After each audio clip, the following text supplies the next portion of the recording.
En étudiant le régime général de sécurité sociale tel que, et tu faisais allusion au film La Sociale qui raconte cela, tel que donc Ambroise Croizat, comme ministre communiste du Travail, impulse sa création en 1946,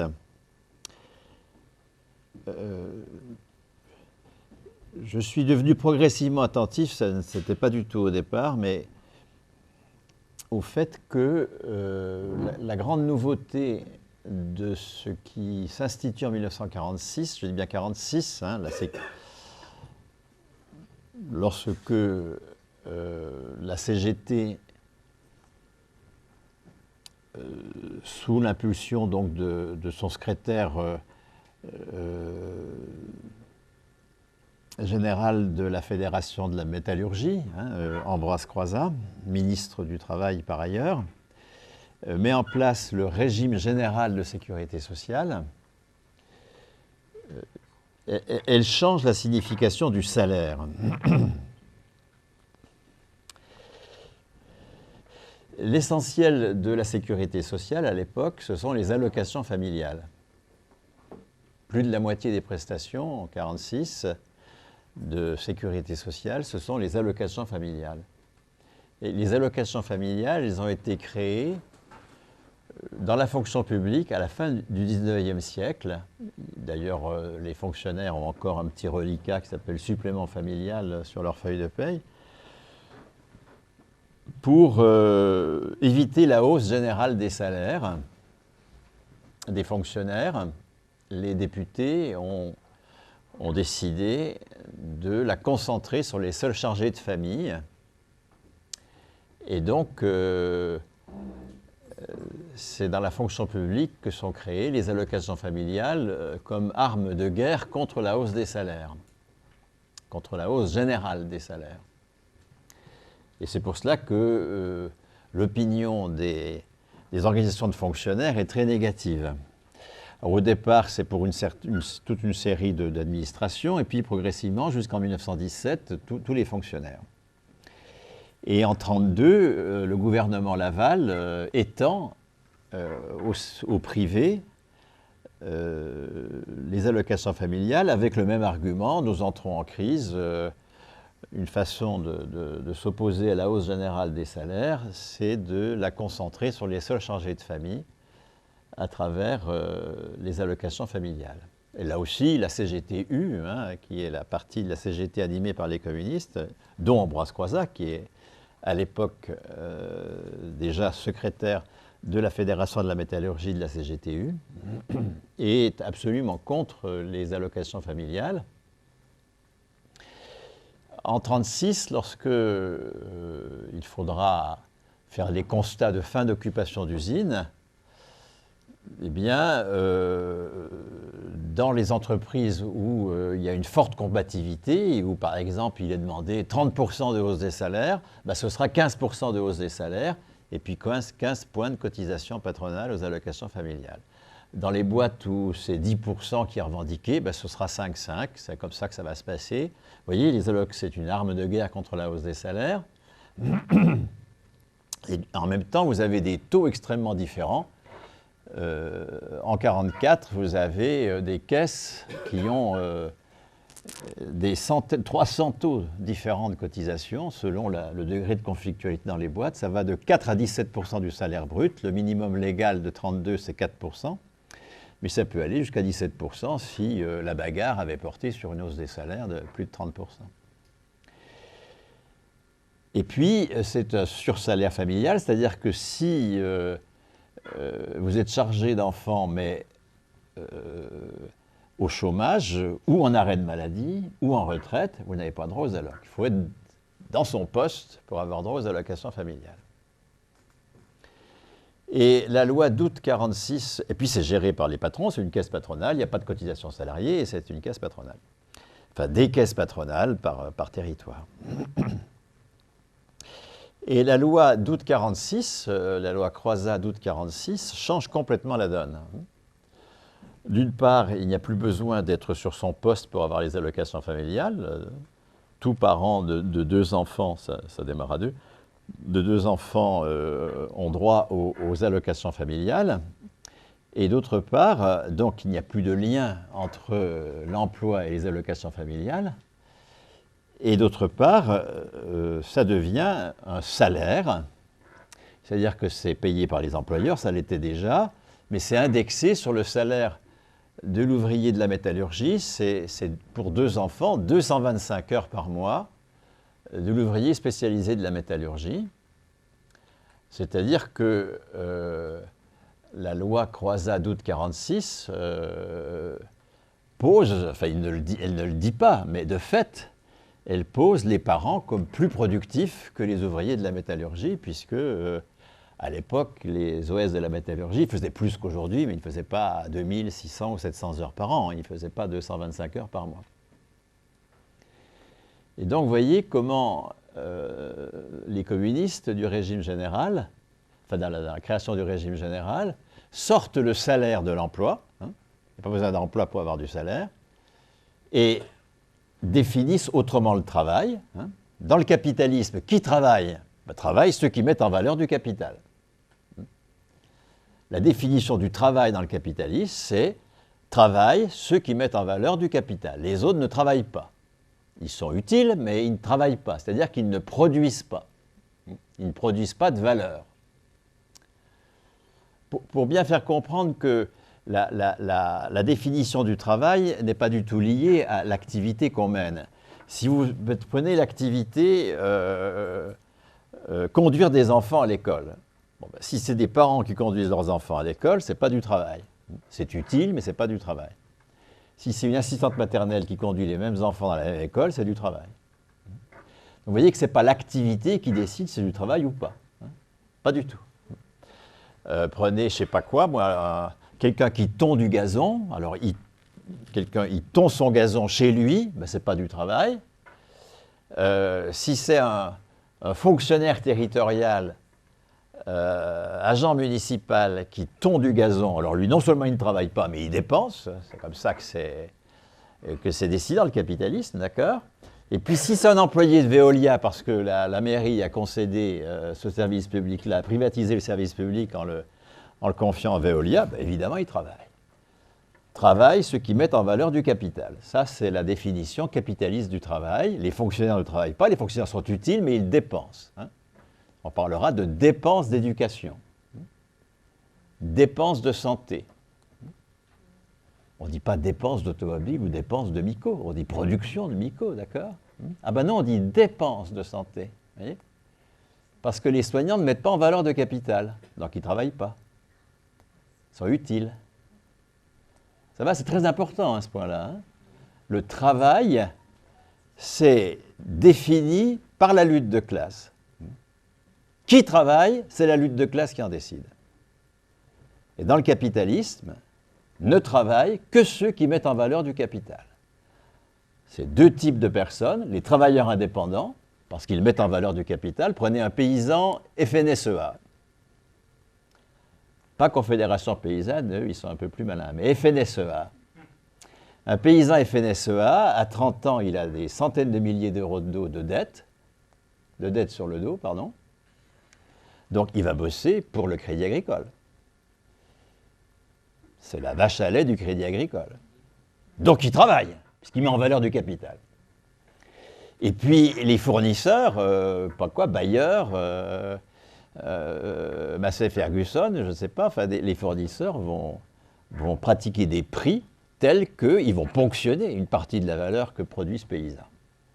Quant aux clients, n'en parlons pas, tout le monde le sait, hein, les centrales d'achat de Carrefour ou d'Auchan vont aussi pratiquer des prix qui fait qu'ils ponctionnent en réalité, eux, la valeur produite par le paysan. Ce qui reste aux paysans, c'est la rémunération capitaliste. Hein. La rémunération capitaliste, c'est le prix de la force de travail, comme le dit Marx, c'est-à-dire les besoins dont est porteur la personne pour faire telle activité. Voilà. Pour que ce paysan-là soit encore au boulot demain, ben, il faut qu'il lui reste quelque chose. S'il ne lui reste rien, il ne sera plus au boulot demain. Donc, il faut que donc lui reste le prix de sa force de travail, donc les besoins dont il est porteur pour faire telle activité. Ça, c'est la rémunération capitaliste. Mais donc, le travailleur indépendant est considéré comme travaillant. Il travaille. Et puis, les travailleurs qui sont dans des entreprises capitalistes, eux aussi, ils travaillent, puisqu'ils mettent en valeur le capital de la boîte. Et vous voyez ce que fait Croizat en 1946, enfin ce que font les communistes en 1946, puisque c'est les communistes de la CGT qui vont se mobiliser pour créer le régime général en 1946. Les socialistes sont contre, hein, ils vont faire FO. Hein. Les socialistes préparent la scission de 1947. Ils sont contre le régime général. Vous voyez, ce que font les communistes en 1946, c'est de dire les parents travaillent. Les parents travaillent. On sort le travail de sa définition capitaliste. C'est ça être révolutionnaire. La révolution, c'est de changer le travail. Comme le dit la CGT très justement, hein, changer le travail pour changer la société. Et donc, c'est un changement complet du salaire. Hein. Le salaire, c'est pas le fait d'avoir un emploi et de mettre en valeur du capital.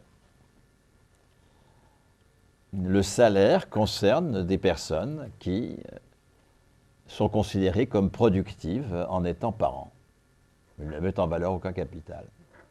Alors, il va y avoir une lutte de classe acharnée sur la légitimité de ce salaire pour les parents. Hein, et c'est Rocard qui va donner la réponse capitaliste à cette affaire en disant « Ben non, les parents ne travaillent pas. Les parents, ils sont appauvris par la présence d'enfants. Ils ont besoin d'un impôt de solidarité pour assumer le coût de l'enfant, et ça va être la CSG. » Rocard crée la CSG pour les allocations familiales pour lutter contre cette extension du salaire au-delà de l'emploi. C'est absolument décisif pour la classe dirigeante. Hein. Parce qu'une classe est dirigeante, non pas parce qu'elle a les sous, absolument pas. Ce n'est pas les riches qui décident. Une classe est dirigeante parce qu'elle dirige le travail, parce que c'est le travail qui produit les sous. Une classe dirigeante n'est riche que parce qu'elle exploite le travail. Et donc, l'enjeu de pouvoir, ce n'est pas l'argent, ce n'est pas de prendre le pouvoir sur l'argent, c'est de prendre le pouvoir sur le travail. Et une classe dirigeante, la lutte de classe, elle porte sur le travail, pas sur l'argent.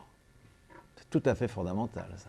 Sinon, on va se battre pour une meilleure répartition de l'argent, pour prendre aux riches ou je ne sais pas quoi. On oublie complètement que la classe révolutionnaire qui a réussi, c'est la bourgeoisie. Au XIIIe siècle, et dans la situation où on est aujourd'hui, c'est-à-dire que c'est une classe dominée, qui est en train de se construire, comme classe révolutionnaire, face à la classe dominante, qui est l'aristocratie.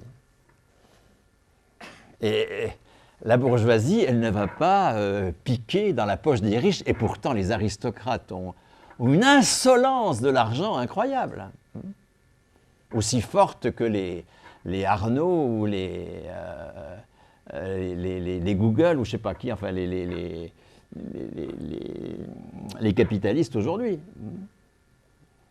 Mais la bourgeoisie, elle n'a pas pris des sous dans les poches de la bourgeoisie. Non seulement elle n'a pas pris des sous dans la poche de la bourgeoisie, mais elle a même payé l'impôt en reconnaissance que c'était une classe dirigeante. Et puis elle a dit « Je t'emmerde. Je ne bosse plus pour toi. Je ne fais plus la taille et la corvée. Je ne forge pas mes chaînes en travaillant. Je vais travailler autrement. Je vais définir autrement le travail. Je vais produire autrement. » C'est ça, les révolutionnaires. Les révolutionnaires, ce sont ceux qui s'organisent pour sortir le travail des pattes de la classe dirigeante. Le travail, pas les sous. Ce n'est pas par la fiscalité qu'on sort du capitalisme. C'est par une bataille qui change la définition, la pratique, la maîtrise du travail. Au cœur de la dynamique sociale, il y a le travail, pas l'argent. Comme on est sur un cycle sur l'argent, je voulais bien le préciser. Mais vous voyez que, en ce sens fidèle à l'expérience historique que nous donne la bourgeoisie, hein, la bourgeoisie, elle n'a ni cherché à conquérir le pouvoir sur l'argent, ni cherché à conquérir le pouvoir politique. elle a conquis le pouvoir sur le travail, et après, au XVIIIe siècle, elle a conquis le pouvoir politique, pas avant. Elle n'a pas mis la charrue avant les bœufs. Être révolutionnaire, ce n'est pas conquérir le pouvoir politique.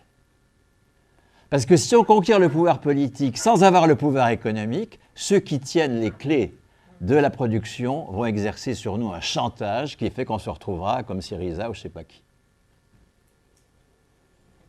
Je le signale à toutes celles et ceux qui pensent que c'est par la prise de pouvoir politique, par les élections, que l'on fait la révolution. Sûrement pas.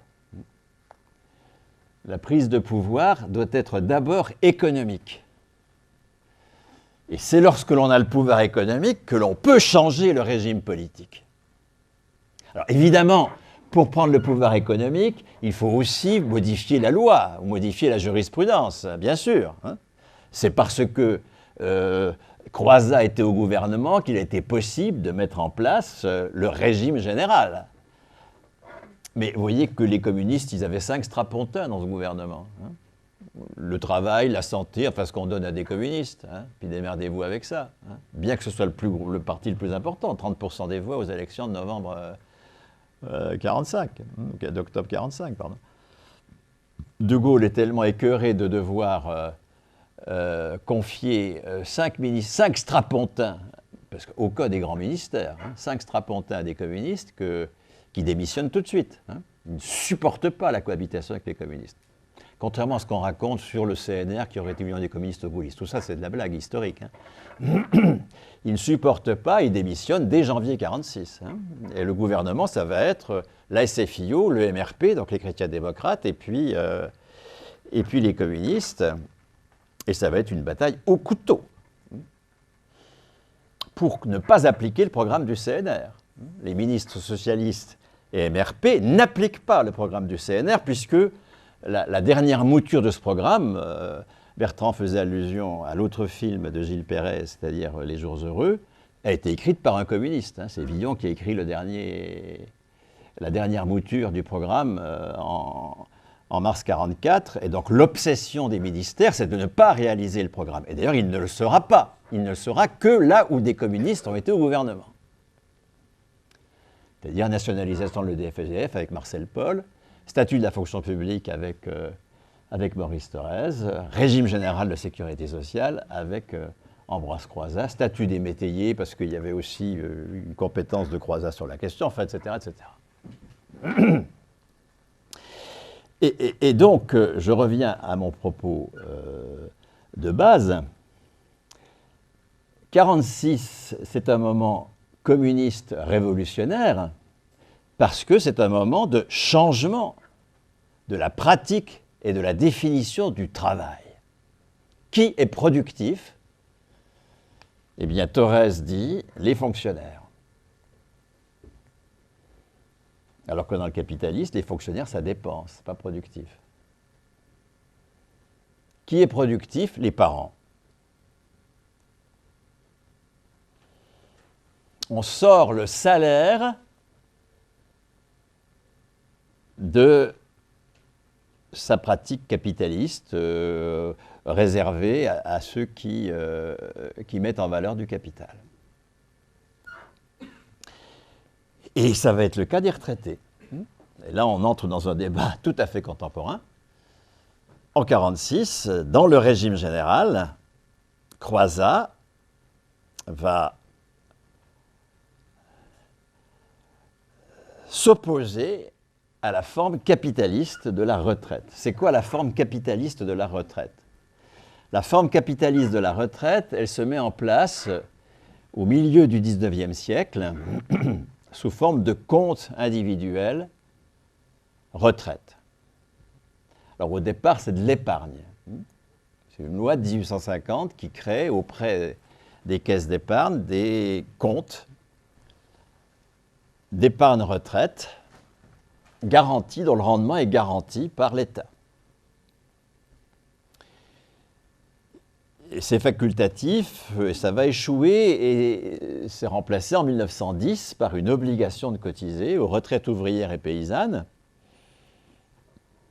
là encore par des comptes d'épargne retraite, Et la Cour de cassation, il y a une hostilité à tout cela, aussi bien de la CGT que des patrons, et la Cour de cassation, dès 1911, rend facultatif le dispositif, et donc ça échoue encore. C'est les assurances sociales de 1930 qui vont constituer l'obligation et rendre effective l'obligation de cotisation pour la pension. Mais pareil sur des comptes épargne individuels. Donc la forme capitaliste de la pension, au départ, c'est des comptes épargne individuels. Ça n'a rien à voir avec le salaire, donc. Chacun épargne, et puis il y a un rendement de son épargne qui est garanti par l'État ou par les marchés financiers, enfin, qui s'obtient sur les marchés financiers. Et c'est Vichy qui va supprimer l'épargne retraite et affecter toute la cotisation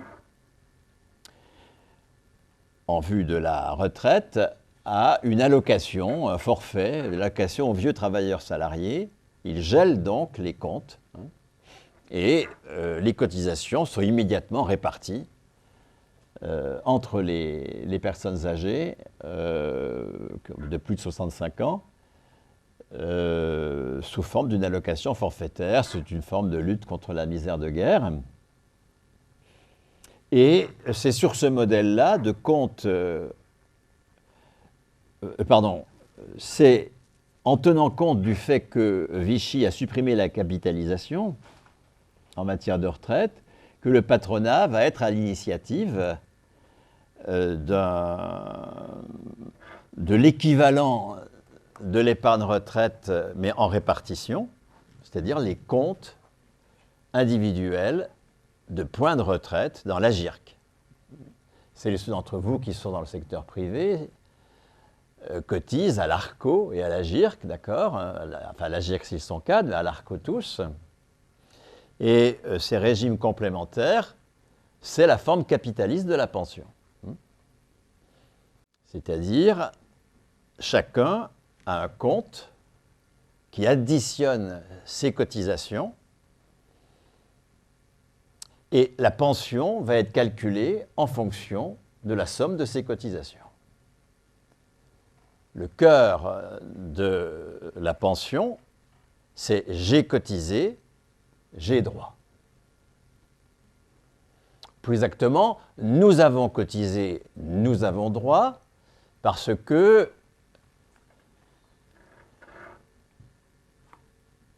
toujours à l'initiative de Rocard, enfin sur l'idée lancée par Rocard, Simone Veil va en 1994 créer un fonds de solidarité vieillesse qui est financé par la CSG. Et c'est sur ce fonds de solidarité vieillesse que Macron va s'appuyer dans la réforme annoncée pour l'an prochain. Pour dire, ceux qui, par leur compte individuel, auront une pension inférieure à un plancher, par exemple de 800 € par mois, eh bien, leur pension sera automatiquement portée à ce plancher et c'est la CSG qui va financer cette part dite non contributive de la pension. Donc c'est nous avons cotisé, nous avons droit. Chacun n'a pas la contrepartie de ses cotisations passées. Si la contrepartie de ses cotisations passées est trop faible, eh bien, c'est la solidarité nationale qui joue à travers la CSG. Mais les cotisations, elles sont affectées à des comptes individuels. Ça, c'est ce que le patronat met en place pour les cadres en 1947 dans la GIRC et pour l'ensemble des salariés du privé dans les années 50 dans l'ARCO. Ça va, est-ce que vous me suivez à peu près ou est-ce que je suis clair? Parce que je voudrais quand même être... Donc vous m'arrêtez s'il y a un point où vous dites où il en est, qu'est-ce qu'il raconte, etc. Surtout arrêtez-moi, hein, c'est intéressant à condition que personne ne soit largué. Hein.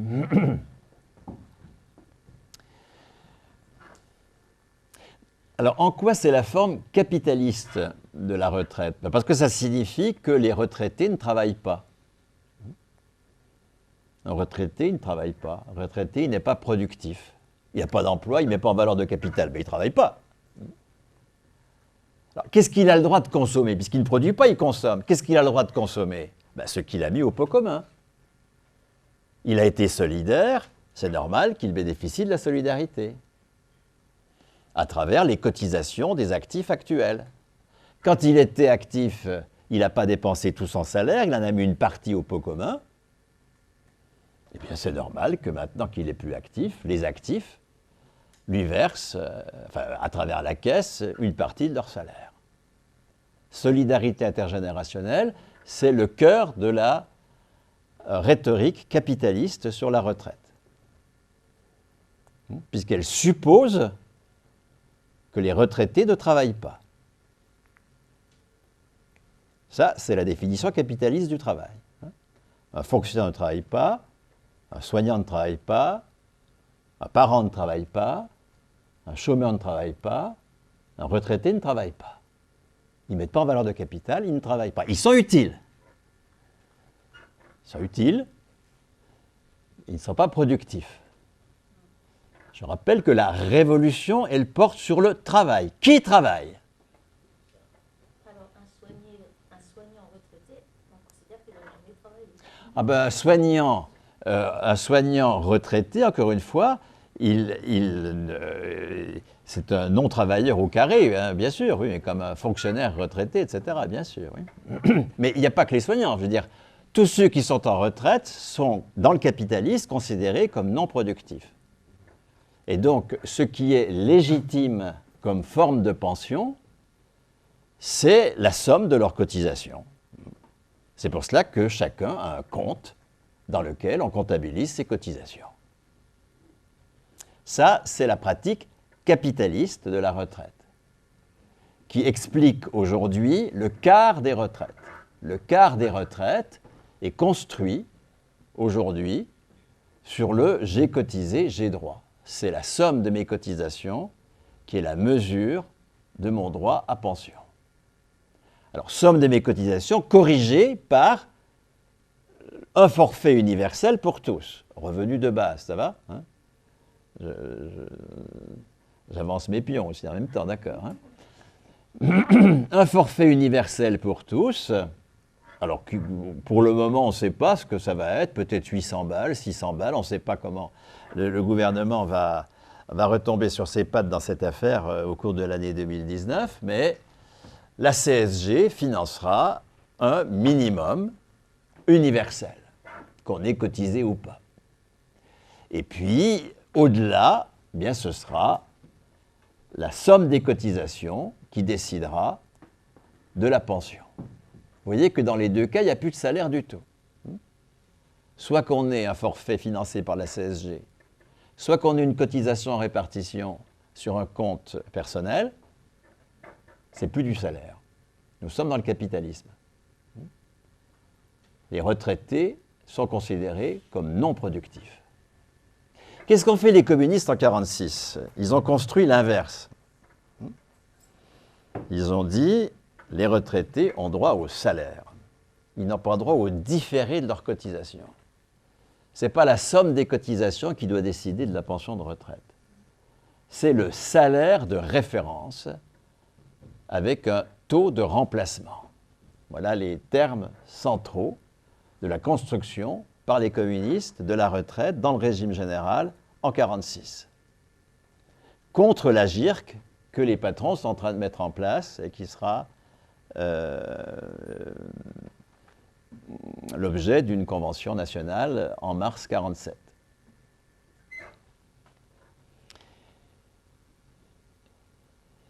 Alors là, nous sommes dans une toute autre logique qui, de même qu'on a posé les parents comme ayant droit au salaire et que Rocard va le supprimer, là, on pose les retraités comme ayant droit au salaire. Un retraité, c'est quelqu'un qui travaille. Parce que le salaire, ce n'est pas un revenu comme ça anodin. Hein. Le salaire, il a été construit au XXe siècle autour de la qualification du poste dans la convention collective. Donc toucher un salaire, c'est être reconnu comme productif. Toucher un salaire, c'est s'inscrire dans le salaire à la qualification de la convention collective. Là encore, qui a été construite à l'initiative de la CGT contre les patrons à partir de 1919, les conventions collectives. Croizat jouera d'ailleurs un rôle très important en 1936 pour l'extension des conventions collectives. Il est donc secrétaire général de la CGT réunifiée en 1935, de la métallurgie, de la Fédération de la métallurgie, et il négocie les accords Matignon à ce titre avec Benoît Frachon.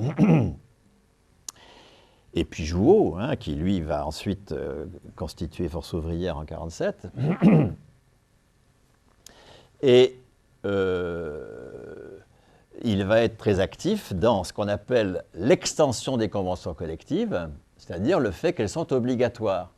La convention collective apparaît en 1919, c'est le début du salaire à la qualification.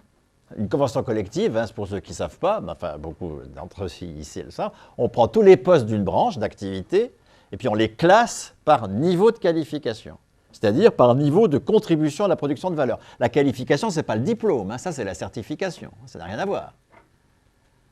Être qualifié, ce n'est pas être diplômé, ça n'a rien à voir du tout.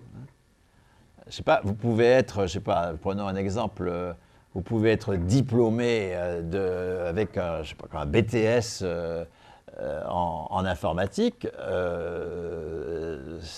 vous pouvez vous torcher avec tant que vous n'avez pas une qualification. Le diplôme ne qualifie pas. Il faut une qualification qui vous inscrit à un certain niveau dans la convention collective. Et dans le privé, c'est la qualification du poste. Vous allez être embauché à un poste de telle qualification. Dans la fonction publique, et c'est là que les fonctionnaires se sont beaucoup mobilisés entre 1906 et 1946, et l'apogée, c'est donc la loi Thorez d'octobre 1946 qui crée le statut de la fonction publique. Dans la fonction publique, ce n'est pas le poste qui est qualifié, c'est la personne même du fonctionnaire. Un fonctionnaire est payé pour son grade, pas pour son poste. Ça, c'est une nouveauté inouïe. Il est reconnu en tant que personne titulaire d'une qualification. Ce n'est pas son poste qui est qualifié, c'est lui. Un fonctionnaire qui change de poste ne change pas de salaire. Il change de salaire à la fois à l'ancienneté, et puis il change de salaire s'il change de grade, c'est-à-dire s'il change de niveau de qualification attribué à sa personne. Il va passer un concours, il va passer une épreuve de qualification qui change définitivement son niveau de salaire. Quoi qu'il fasse, il ne pourra pas perdre cette qualification. C'est un attribut de sa personne. Et c'est pour cela que dans la fonction publique d'État, il n'y a pas de caisse des retraites, il n'y a pas de cotisation retraite. Il y a ce qu'on appelle une retenue pour pension, mais qui est une pure fiction. Il n'y a pas de flux qui irait dans une caisse de retraite, il n'y a pas de caisse du tout. Les fonctionnaires d'État sont payés jusqu'à leur mort. Pourquoi? Puisque c'est leur grade qui les qualifie. Et donc, le grade d'un fonctionnaire ne s'éteint pas avec la fin de son service, et donc il continue à être payé jusqu'à sa mort. Un fonctionnaire est payé jusqu'à sa mort. C'est son dernier salaire qui, par définition, est le meilleur, puisque quand on monte en grade, c'est définitif. C'est un attribut de la personne. C'est son dernier salaire qui est poursuivi jusqu'à sa mort. Et c'est sur ce modèle-là que les communistes vont construire le régime général de retraite. Contre un patronat, contre la SFIO, contre les MRP, contre les gaullistes. Contre le patronat, oui, bien sûr. En disant, les retraités ont droit au salaire. Et donc, dans le régime général, les mots décisifs, c'est taux de remplacement d'un salaire de référence. Et c'est en fonction du salaire de référence que l'on va calculer le droit à pension. Pas du tout en fonction de la somme des cotisations. Et dans l'esprit de Croizat, le salaire de référence à construire, c'est le salaire des 6 meilleurs mois, comme dans la fonction publique. Alors, la dernière victoire en ce sens, c'est en 72, quand c'est le salaire des 10 meilleures années dans le privé. Ça, c'est la dernière victoire. Mais dans l'esprit des communistes, il s'agissait, des communistes de la CGT, il s'agissait de, évidemment, d'aller vers les 5 meilleures années, ensuite la meilleure année, les 6 meilleurs mois. Qu'est-ce que ça veut dire, ça? Ça veut dire qu'on est révolutionnaire dans cette affaire, hein, puisqu'on s'attaque à la définition capitaliste du travail. Un retraité travaille, il a droit au salaire. Travailler, c'est pas mettre en valeur du capital.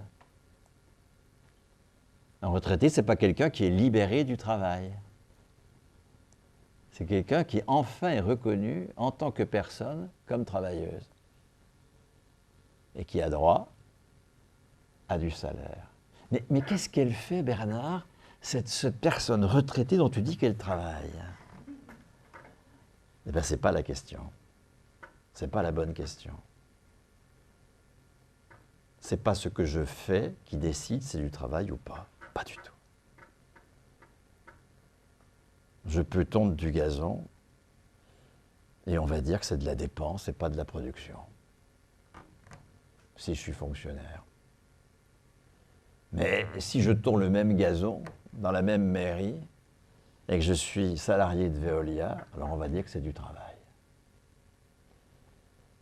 Ce que l'on appelle travail, c'est la lutte de classe qui en décide. Et les communistes mènent la lutte de classe en posant que les parents travaillent, que les retraités travaillent, et vous aurez exactement le même mouvement un peu plus tard, en 1958, les chômeurs travaillent. L'UNEDIC proclame non pas le droit à l'emploi, le droit au salaire pour les chômeurs. C'est tout à fait autre chose. Un chômeur, ce n'est pas un privé d'emploi, c'est un privé de salaire. Et il s'agit de poser, au départ c'est 33% dans l'accord de 1958, c'est 33% du salaire de référence brut, et puis les bagarres énormes qui sont menées dans les années 60, en particulier autour du chômage des femmes, pour qu'on les déclare comme chômeuses. Avant c'était des femmes, c'était censé leur suffire, hein, c'était des femmes. Tous ceux d'entre vous qui ont l'âge de s'en souvenir savent que les campagnes qu'il y a eu, comment vous allez vous déclarer à la NPE comme chômeuse, mais vous êtes des mauvaises mères. Ça ne vous suffit pas d'être femme, d'avoir une petite chanson, la fête des mères? Vous voyez que ça donne quelque chose, ça, vous voyez? Il y a une mutation, il y a une amputation chez la personne à ne pas être reconnu comme producteur, à être reconnu simplement comme utile. Et moi, comme retraité, je refuse cette amputation. Je ne suis pas un bénévole utile. J'entends bien travailler jusqu'à ma mort. J'entends bien ne pas être exonéré de la responsabilité économique. Pourquoi les patrons ne sont jamais vieux? Mais ils ne sont jamais vieux parce qu'ils sont tout le temps en responsabilité économique. Qu'est-ce qui nous rend vieux? L'irresponsabilité économique. Alors progressivement, dans les 5-6 premières années de retraite, c'est l'effervescence, on est dans toutes les assos, etc., etc. Et puis progressivement, on se rabougrit. Puis c'est les gamins, et puis les petits-enfants, et puis plus rien. On est vieux, définitivement. Qu'est-ce que c'est que le féminisme? C'est le refus de la fête des mères. C'est le refus du lot de consolation, de l'exaltation de l'utilité sociale. C'est la revendication d'être producteur. Le travail, il a une valeur anthropologique, pas simplement dans son versant travail concret. Je produis des choses utiles, je suis utile. Je conduis des gamins à l'école, je fais des avions. Les avions, c'est peut-être pas très utile, enfin, etc., etc. Bien. Ça, c'est le travail concret. la valeur anthropologique, elle est évidente. Hein. Nous construisons notre humanité et notre personne à travers la négociation avec la nature, l'affrontement à l'altérité des autres, pour construire notre monde. C'est ça l'espèce humaine. Donc le travail concret est au cœur de notre valeur anthropologique. Oui, j'essaie d'être au niveau d'un café philo, d'accord? Mais il n'y a pas que ça dans la valeur anthropologique du travail.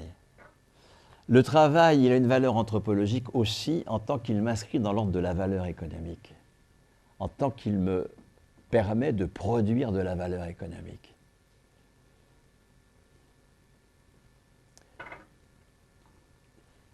Et quelqu'un qui est reconnu comme utile, mais nié comme productif, c'est quelqu'un qui est amputé d'une des dimensions fondamentales du travail.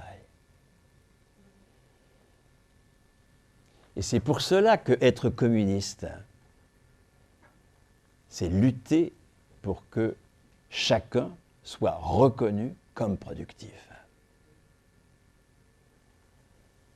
Être communiste, c'est changer le travail, de même que être bourgeois au XVe siècle, c'était changer le travail. Et la bourgeoisie, c'est la classe révolutionnaire qui a réussi et qui, en cerise sur le gâteau, a changé le pouvoir politique en 1789. Mais parce qu'elle avait le pouvoir économique, sinon elle n'aurait jamais réussi à le faire. Dans l'intervalle, elle a été au pouvoir, mais comme annexe, vous voyez, comme ministre de Louis XIV, des machins comme ça, mais elle n'avait pas le pouvoir politique. Ce n'est pas nécessaire d'avoir le pouvoir politique. L'enjeu, c'est de conquérir le pouvoir économique, et pour cela, de conquérir le pouvoir sur le travail, puisque le cœur de la valeur économique, c'est le travail.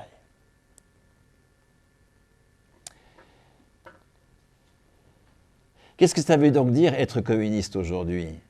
Ce qui est notre ambition à tous. On va quand même bien finir par sortir du capitalisme. Notre monde court à sa perte. Enfin, il est urgent de sortir du capitalisme. Hein. Et Marx et Engels, dans l'idéologie allemande, là encore, j'essaie d'être à la hauteur de Café philosophique, définissent le communisme comme je cite, le mouvement réel de sortie de l'état des choses, hein, dans la lutte de classe, évidemment. Ça ne se fait pas comme ça, en claquant dans les doigts. Hein.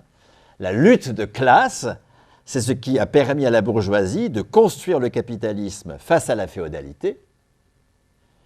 Et aujourd'hui, la lutte de classe, c'est ce qui permet au salariat, qui est la classe révolutionnaire, mais il faut se mettre d'accord sur les mots salariat, ça inclut, je ne sais pas quoi, moi, les travailleurs indépendants, en fait, etc., dès lors qu'ils s'inscrivent dans les institutions salariales. Par exemple, le RSI, c'est une institution salariale, qui le sera encore plus d'ailleurs dans le cadre d'un régime commun. Donc, je sais pas quoi, tous les libéraux de santé, ils s'inscrivent dans un cadre salarial. C'est le salaire socialisé de l'assurance maladie qui les paye. Mais ils sont indépendants. Le salariat, ce n'est pas le fait d'avoir un contrat de travail avec un employeur, pas du tout. C'est bien plus large que ça. Et donc, le salariat se construit comme classe révolutionnaire en construisant le communisme à la place du capitalisme. C'est assez simple à énoncer, un peu plus compliqué à faire, mais il faut mettre les mots sur les choses. Vous voyez, si on tourne, vous voyez, le néolibéralisme à la place de capitalisme, je ne sais pourquoi, le post-capitalisme à la place de communisme, le commun. Non, arrêtons de tourner autour des mots, d'accord, disons les choses simplement. Les communistes ont été à leur affaire en 1946 lorsque, effectivement, ils posent dans des actes, un régime général que les travailleurs gèrent eux-mêmes. Pendant 20 ans, les travailleurs vont gérer l'équivalent du budget de l'État. C'est tout à fait énorme, le régime général. Hein. Aujourd'hui, c'est encore 345 milliards d'euros, beaucoup plus que le budget de l'État. La protection sociale, globalement, c'est 700 milliards d'euros. Et le seul régime général, c'est 345. Alors, c'est plus géré par les travailleurs. Hein. Il y a un enjeu de classe, hein, que les travailleurs ne soient pas en responsabilité économique. Hein. C'est ça une classe révolutionnaire, c'est une classe qui se construit comme progressivement seule responsable de l'économie. Et pour cela, il faut changer les institutions du travail. C'est ce que va faire la bourgeoisie. On passe du servage au travailleur libre sur un marché. On change le statut du producteur. Et puis on passe de la propriété aristocratique à la propriété patrimoniale, bourgeoise, à la propriété lucrative. Le changement du régime de propriété, le changement du statut du producteur, c'est les deux pieds d'une démarche révolutionnaire. Et lorsqu'en 1946, les communistes nationalisent EDF-GDF, contre tous les autres ministres, hein, ça ne s'est pas fait avec. Tu sais, Marcel Paul, qui était le ministre communiste de la production industrielle, est donc en charge de la nationalisation d'EDF-GDF. Vous savez quel jour il fait passer le statut des électriciens gaziers? Le 22 juin 1946, c'est-à-dire en pleine période de vacances gouvernementales. Nous sommes dans le premier vote sur la Constitution, qui aboutira d'ailleurs à un non. C'est à l'automne seulement qu'il y aura un oui à la Constitution de la 4e République. Du coup, il y a vacances gouvernementales pendant le vote, et puisqu'on est en train d'adopter la Constitution, donc il y a vacances gouvernementales, vite Marcel Paul sort son truc parce qu'il sait qu'aucun des autres ministres n'aurait signé. Les communistes sont seuls contre tous. Hein. L'idée d'une unanimité des communistes gaullistes avec le CNR, c'est de la blague. Ils sont donc bien dans leur rôle de révolutionnaires lorsqu'ils changent la pratique du travail, en changeant le régime de propriété, nationalisation de l'EDF-GDF, et en changeant le statut du producteur. Un producteur, ce n'est pas quelqu'un qui va quémander à un employeur d'être reconnu comme travailleur, c'est quelqu'un qui a un salaire lié à sa personne. Les fonctionnaires, les parents, les retraités. Et à partir de 1958, mais c'est dans la même foulée, nous sommes encore dans la dynamique de 1946, les chômeurs. 33% du salaire brut, donc j'achève ce que je disais sur les chômeurs, du salaire brut de référence en 1958, 57% du salaire brut de référence en 1979, moyennant une bagarre infinie, permanente, pour la hausse du taux de remplacement de l'industrie du chômage, et nous y sommes toujours. 70% du net, 57% du brut, 70% du net, ça n'a pas bougé. Ça n'a pas bougé depuis 40 ans. Et peut-être notre absence de réflexion sur le travail, notre absence du fait de poser le travail comme le cœur de la démarche révolutionnaire, le fait que nous pensions c'est sur l'argent qu'il faut agir, sur la finance, par la fiscalité, peut-être est-ce que c'est cette fausse piste-là dans laquelle nous sommes englués depuis 40 ans et qui fait que nous sommes aujourd'hui dans la défaite, alors que nous avons été à l'offensive pendant 40 ans avant. L'offensive révolutionnaire, c'est toujours de se battre sur le travail, pas sur l'argent. Et donc, j'achève simplement, et puis je te laisse la parole. Mais si, interviens tout de suite, pardon, puisque j'ai dit que vous voulez que vous interveniez. Et je... Non, vas-y, je préfère. Simplement, je comprends fort bien ce que vous dites, en particulier quand vous dites que le travail, c'est tout à fait le travail, mais je me pose la question sur la façon dont c'était présenté en 1946. Et j'ai l'impression qu'en 1946, mais peut-être que je me trompe, parce que je suis né en 1945, je ne peux pas me rendre compte vraiment, hein, mais j'ai l'impression que c'était plutôt acquis comme des lois sociales en disant il n'y a pas que le travail qui compte, on reste digne quand on n'a plus de travail, et donc c'était l'idée plutôt d'avoir une rémunération indépendante du travail que plutôt de considérer qu'on était un travailleur. Est-ce que je me trompe? Non, vous ne vous trompez pas, et c'est quelque chose de très important de signaler. Hein. En tout cas, pour ceux qui ont un point de vue matérialiste, hein, et qui ne sont pas idéalistes, qui pensent que ce n'est pas les idées qui mènent le monde, hein. La conscience de classe, ça ne consiste pas à avoir un projet dans notre tête qu'on va réaliser, hein, d'avoir un idéal communiste qu'on va réaliser. C'est pas ça la conscience de classe. La conscience de classe, c'est être en capacité organisationnelle de poser des actes révolutionnaires, y compris avec des représentations qui, elles, sont liées au temps ancien. Parce que ce ne sont pas les idées qui mènent le monde. Et donc, bien sûr que Croizat, c'est une objection qui m'est faite d'ailleurs souvent, hein. Croizat ne dit pas, dans la loi d'août 1946, les parents travaillent. Il ne dit pas, quand il dit que les retraités ont droit à du salaire, il ne dit pas les retraités travaillent. Les initiateurs de l'UNEDIC ne disent pas les chômeurs travaillent. Mais pourquoi? Mais parce que c'est inouï. Quand vous êtes baigné depuis des siècles dans une représentation qui lie le travail à la mise en valeur du capital, qui lie le travail à certains types d'activités qui mettent en valeur du capital, le fait de poser un acte qui, dans les faits, change le travail, mais vous allez le faire évidemment avec les représentations anciennes. Si 70 ans plus tard, et c'est là notre responsabilité de communistes aujourd'hui, quand je dis communiste, je ne m'adresse pas qu'à ceux qui sont membres du Parti communiste, j'y suis au Parti communiste et j'en suis fier, mais Dieu merci, il y a des communistes très au-delà du Parti communiste, et tous les communistes du parti ne sont pas communistes, hein, loin de là. Et donc, il ne faut pas confondre communistes et Parti communiste. Mais donc je m'adresse à tous ceux qui sont portés par une aspiration à sortir de l'état des choses, comme dit Marx quand il définit comme ça le capitalisme, le communisme, pardon. Et je pense que tous ceux qui sont ici ce soir sont portés par cette aspiration. Et là, je mets le mot communiste là-dessus. C'est très important parce que comment voulez-vous rendre désirable le communisme si vous ne pouvez pas le palper dans des institutions réelles, dans des motions réelles, dans des désirs portés par des personnes réelles? Si c'est un truc pour demain, après une étape socialiste en plus, alors jamais quoi.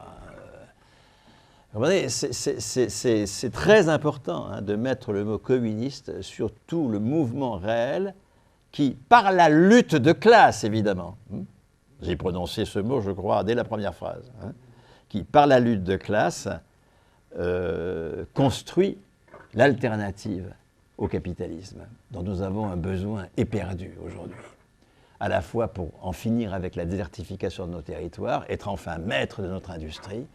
Si nous sommes les propriétaires de l'industrie locale, elle ne sera pas délocalisée, c'est évident. Donc la question de la propriété est tout à fait décisive, mais comme j'ai été invité sur celle du salaire, je m'en tiens au salaire, mais si vous voulez que je cause de la propriété, faites-moi revenir. Et donc,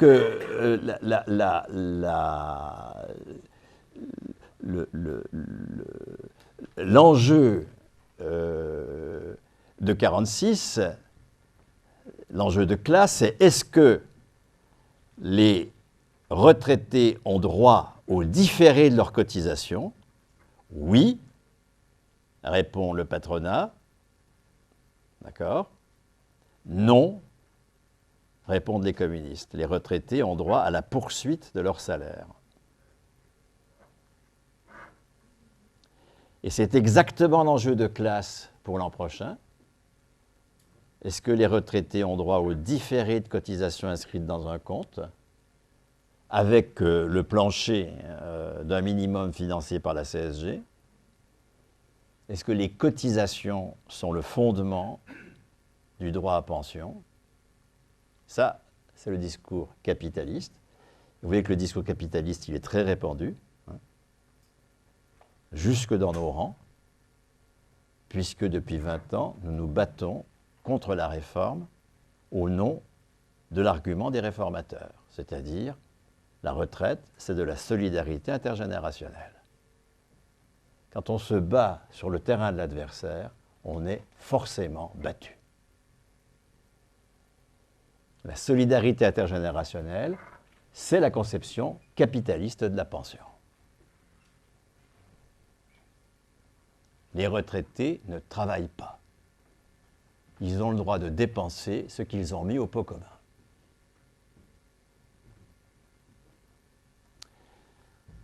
La réponse communiste à la question, elle est totalement antagoniste de cela. Les retraités travaillent, ils ont droit au salaire. Et c'est pour cela que nous allons être battus en 2019, d'accord? Nous allons être battus puisque pour le moment, tout l'argumentaire syndical et politique accepte que le fondement du droit à pension, c'est la cotisation. Nous allons être battus comme nous l'avons été par Rocard en 89 sur la CSG. Parce que nous ne nous sommes pas battus sur le thème « les parents travaillent ». Nous avons accepté le thème « il y a un coût de l'enfant qui doit être assumé par la solidarité intergénérationnelle ». La solidarité nationale d'un impôt de solidarité CSG. On ne s'est pas battu du tout sur le fait que les parents travaillent. Nous allons être battus sur le chômage. Nous allons être battus sur le chômage parce que nous ne nous battons pas sur le fait que les chômeurs travaillent. Nous nous battons sur le fait que les chômeurs ont cotisé et qu'ils ont le droit d'être indemnisés. Ben, c'est tout à fait ce que veut faire Macron. Il y aura un minimum pour tous, le revenu minimum, d'accord, financé par la CSG, puisque la cotisation salariée a été remplacée par la CSG en matière de chômage. Et puis au-delà des 800 balles, eh ben ce sera « j'ai cotisé, j'ai droit ». Il n'y aura plus de référence au salaire. Ce sera la somme des cotisations dans un compte qui décidera de l'indemnisation du chômage. C'est déjà anticipé. La CFDT et le MEDEF ont déjà anticipé cette affaire, parce que la CFDT est pour tout cela, bien sûr. Toute cette évolution-là, elle est portée aussi par la direction de la CFDT. Il y a des militants CFDT qui sont des gens tout à fait remarquables et qui ne sont pas sur ces positions peut-être, mais la direction de la CFDT, elle est totalement elle est passée de l'autre côté, disons. Hein. Et donc la CFDT et le MEDEF ont conclu un accord il y a quelques années sur le caractère rechargeable des droits de chômage. Ça veut dire quoi? Je suis salarié, payé 1 500 € par mois. Je deviens chômeur. Mais j'ai des droits de chômage liés à ma période de travail. Ces droits sont d'ailleurs définis très clairement, hein, toujours dans la même optique. J'ai cotisé, j'ai droit, l'optique capitaliste. Hein. Un jour cotisé égale un jour presté. Ça, c'est en 2010 que la CFDT a obtenu ça. Le lien strict entre la cotisation et la prestation. Ce n'est pas le salaire auquel un retraité, un chômeur a droit, c'est à la contrepartie de ses cotisations. Et donc, vous reprenez un emploi sans avoir épuisé tous vos droits liés à vos cotisations, liés à l'emploi précédent. Ce nouvel emploi, il est à 2 000 € par mois. Et puis vous retombez au chômage. Ah ben, ce n'est pas sur ces 2 000 € qu'on va calculer votre chômage. Votre chômage, il faudra d'abord que vous épuisiez les droits que vous avez acquis et non consommés au titre de l'emploi à 1 500 €. Vous voyez comment progressivement on construit le « j'ai cotisé, j'ai droit », ça va?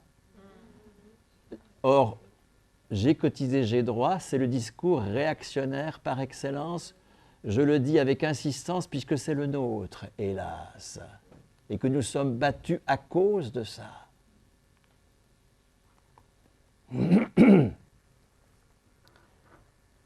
Je n'ai pas droit parce que j'ai cotisé. J'ai droit parce que je conquiers une autre définition du travail. Parce que je sors le travail du carcan dans lequel le capitalisme le met. Je n'en parle qu'en termes de statut des travailleurs, mais le raisonnement est exactement en termes de propriété de l'outil. Encore une fois, la bataille pour le salaire lié à la personne, le salaire à la qualification personnelle, auquel Bertrand faisait allusion en présentant mon travail, très justement, la bataille pour le salaire à la qualification personnelle, c'est un des pieds sur lesquels il faut marcher. L'autre pied, c'est la bataille pour la propriété de l'outil de travail, évidemment. C'est les deux pieds. Inséparables, c'est les deux pieds que nous avons abandonnés dans nos organisations. Et donc, vous voyez, si nous voulons reprendre l'offensive, la bataille de l'an prochain en matière de retraite, c'est une bataille pour le salaire à la qualification personnelle. Hein.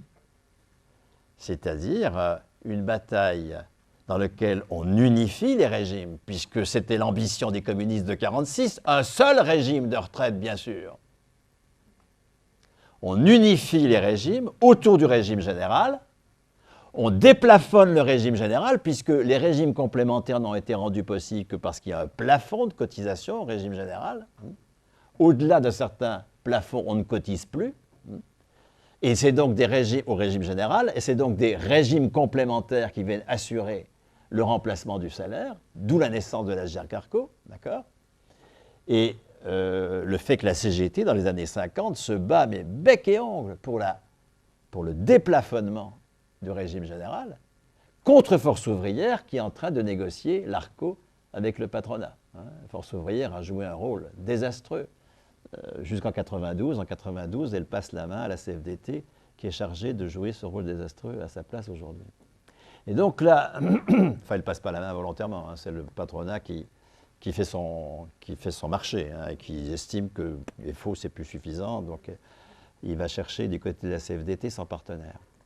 Tout ça a été très bien montré, il y a des tas de travaux de sciences sociales qui montrent très bien comment le patronat choisit son partenaire de façon extrêmement explicite et comment il est passé de FO à CFDT en 92. Et donc,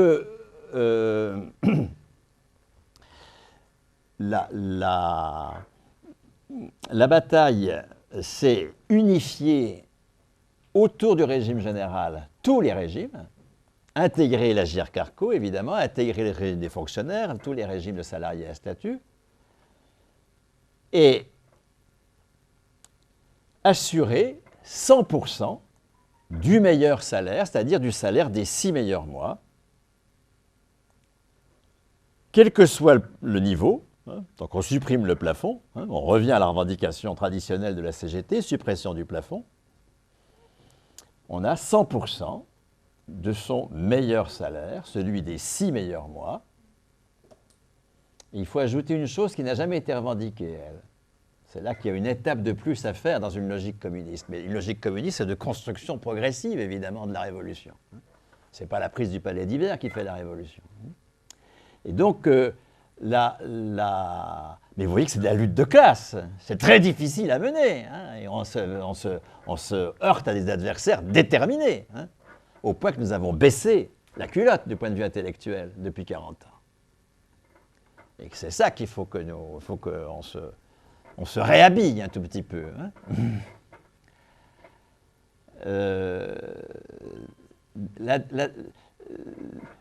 Il faut ajouter, quelle que soit la durée de cotisation.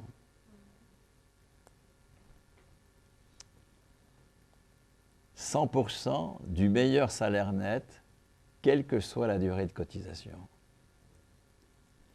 Supposons que vous distribuiez un tract dans lequel vous dites, le régime en 2019, donc puis démarrons tout de suite si possible, parce que la bagarre, il faut l'amener dès maintenant, évidemment. Ce que nous voulons construire, c'est un régime unique, bien sûr. Ça a toujours été l'ambition des communistes. C'est un régime unique qui aligne tout par le haut. Les retraités ont droit à 100% du salaire net des 6 meilleurs mois, quelle que soit leur durée de cotisation. Vous voyez que si vous distribuez un tract comme ça, il va falloir faire de la politique. Parce que vous allez avoir des mines effarées. Ce qu'on n'a jamais quand on distribue des tracts. Puisqu'on distribue des tracts de protestation et de plainte. On caresse dans le sens du poil les gens qui en distribuent. Un truc qui ne sert à rien. Supposons qu'on enlève de nos tracts la protestation et la plainte. Qu'est-ce qui reste? Pas grand-chose, on va dire. On ne va pas dire rien, on va dire pas grand-chose. C'est pour ça que nous sommes inaudibles. On est inaudibles parce que nous avons affaire à des interlocuteurs qui sont exaspérés. Il y a une exaspération populaire tout à fait considérable, mais qui ne voient pas d'alternative, puisque nous ne leur présentons pas d'alternative crédible, qui s'appuie sur le déjà-là communiste tel qu'il a été construit. Oui? La retraite doit améliorer vous envisagez malgré tout une échelle de salaire entre le plus bas et le plus haut ou pas?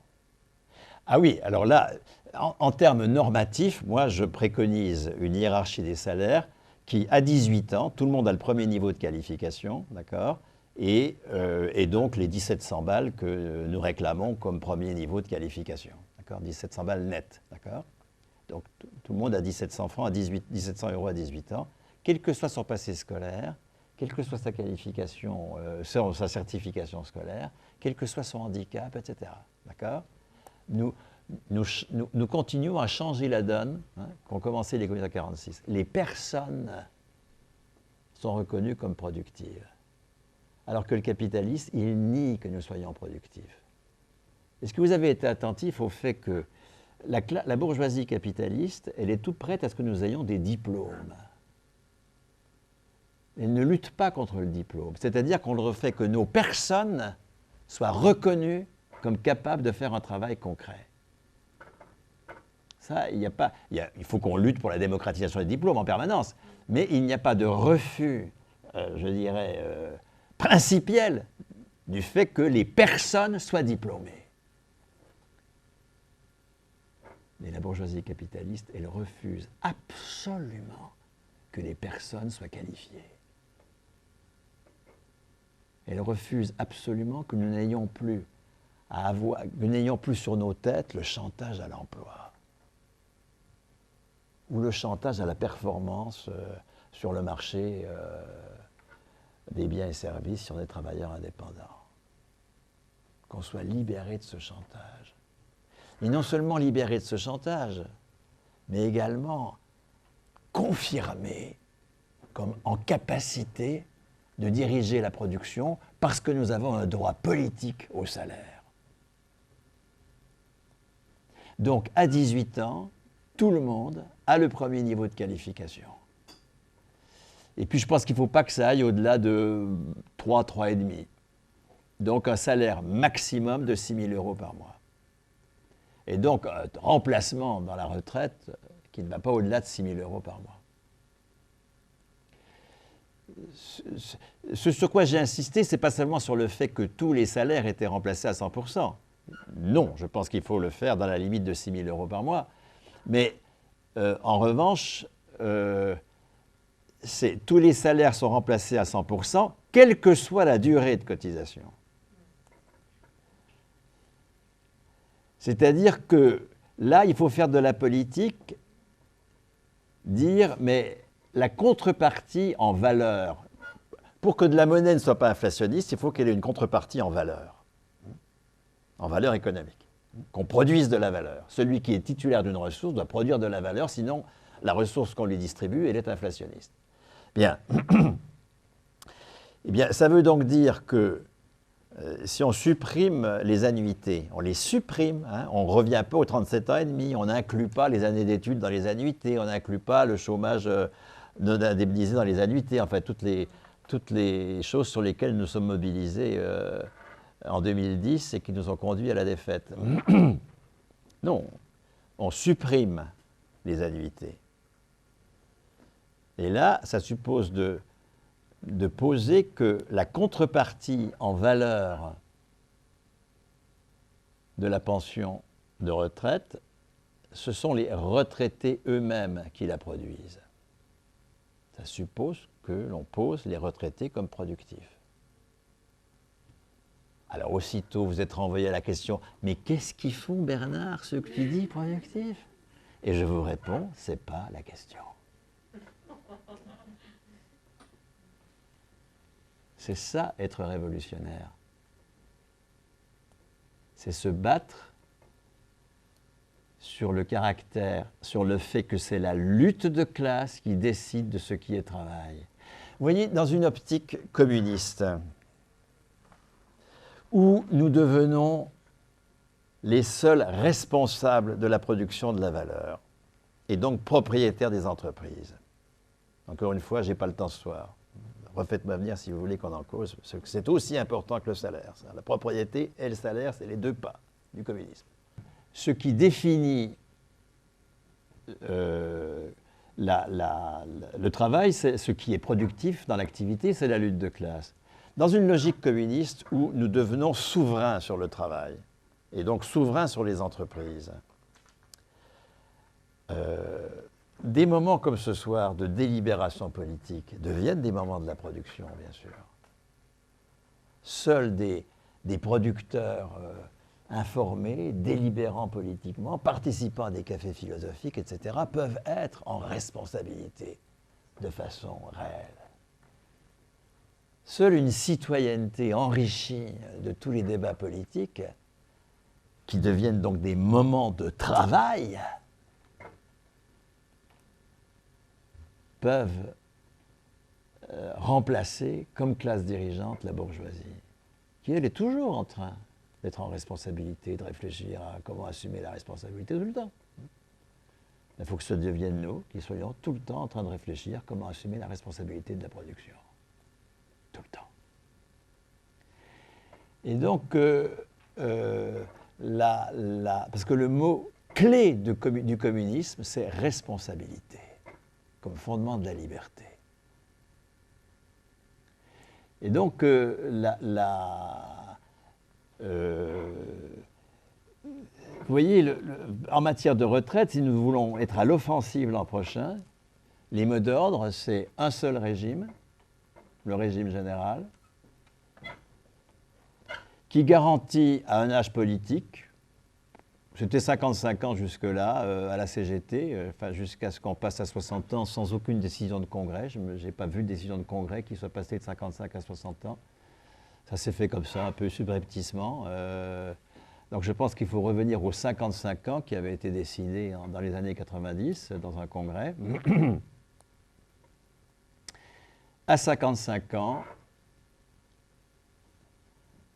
le salaire qui était jusque-là lié au poste devient lié à la personne. 100% du meilleur salaire. Mais alors, après 55 ans, je ne pourrai plus monter en qualification? Je vais être condamné à avoir le même salaire jusqu'à ma mort? Ben non, non, non, justement. C'est là qu'il faut réfléchir à la valeur anthropologique du travail abstrait, du travail en tant qu'il produit de la valeur économique. Non, les retraités pourront monter en qualification, bien sûr, jusqu'à leur mort.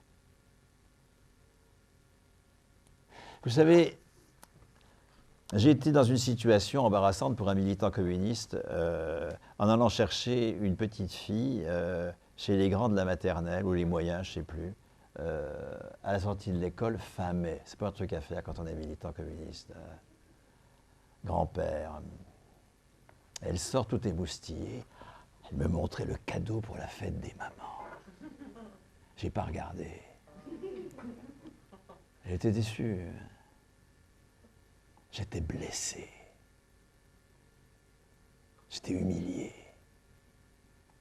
Parce que je me suis dit, mais je suis moi dans cette situation. Exalté pour mon utilité sociale, mais nié comme producteur. Ayant droit au lot de consolation du bénévolat. Et des tracts disant, ah, imaginez une journée sans retraité, il y aurait plus d'associations, plus de municipalités, etc. On n'en a rien à foutre. Je ne veux pas de lot de consolation. Et je ne veux pas non plus être amputé d'une dimension anthropologique fondamentale, qui est la responsabilité économique qui fait que je mourrai jeune.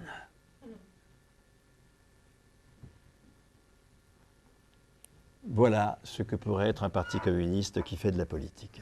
Merci Bernard.